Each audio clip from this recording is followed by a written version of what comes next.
Hello friends, सोनालीच्या किचनमध्ये तुम्हा सर्वांचं खूप खूप मनापासून स्वागत आहे. उन्हाळा सुरू आहे आणि काहीतरी थंडगार प्यावंसं वाटतंय ना? मग ही रेसिपी तुमच्यासाठीच. आज आपण पाहणार आहोत मस्कमेलन स्मूथी, म्हणजेच टरबूजाची स्मूथी. मी बाजारातून 2 मस्कमेलन आणले होते. मस्कमेलनला तशी बरीच नावं आहेत. कोणी टरबूज म्हणतं, कोणी खरबूज म्हणतं, काही ठिकाणी त्याला डांगरसुद्धा म्हटलं जातं. तर मी हे टरबूज आणून त्याचे 2 भाग केले आणि मधल्या बिया काढून त्याला चमच्याच्या सहाय्याने छान स्क्रॅप करून घेतलं. हे बघा, हे अशा रीतीने त्याचा पल्प वेगळा करायचा आहे. आणि मग टरबूजाचा हा गर घेऊन मिक्सरच्या भांड्यात काढायचा आहे. खूप सांभाळून काढायचं आपल्याला, कारण त्या गोलाकार सालीचा वापर आपल्याला नंतर सर्विंगसाठी होणार आहे. आता मी इथे अर्धा लिटर गाईचे दूध घेतले आहे आणि हे दूध गरम करायला ठेवले आहे.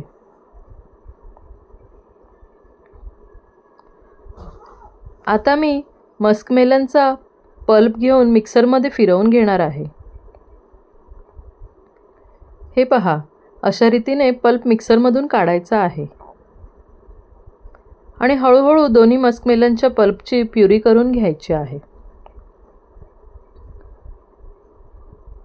आता दूध तापायला सुरुवात झाली आहे. यात मी 3 चमचे कस्टर्ड पावडर ॲड करत आहे आणि मग दूध छान ढवळून घेत आहे. आता गॅस बंद करायचा आहे आणि या दुधात 3 ते 4 चमचे इतकं कंडेन्स मिल्क ॲड करायचं आहे. कंडेन्स मिल्क ॲड केल्यानंतर पुन्हा हे मिश्रण ढवळून घ्यायचं आहे. आता मी 3 चमचे साखर ॲड करत आहे.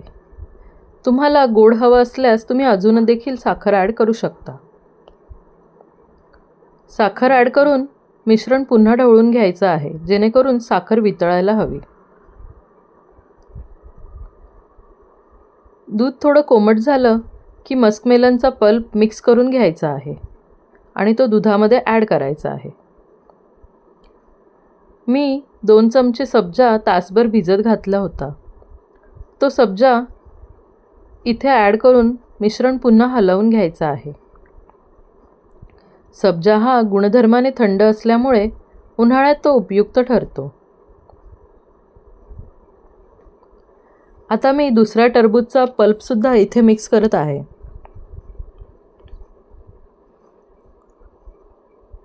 आणि हे सर्व मिक्स झाल्यानंतर स्मूथी बनून तयार आहे.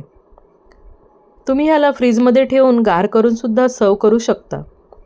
आता ही स्मूथी मस्त मस्कमेलनच्या ह्या कपमध्ये सर्व करायची आहे. किती सुंदर दिसते ही स्मूथी. मी इथे गार्निशिंगसाठी ड्रायफ्रूट्स किसून ते ॲड करत आहे.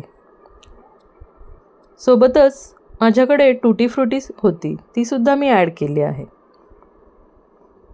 आणि सगळ्यात शेवटी म्हणजे अमूलची फ्रेश मिल्क क्रीम ॲड करत आहे.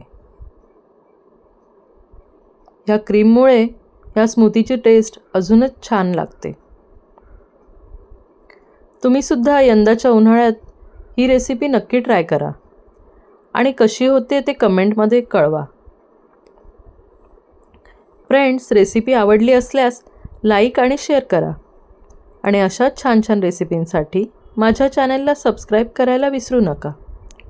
तोपर्यंत खाओ, खिलाओ और खुश रहो. Thank you.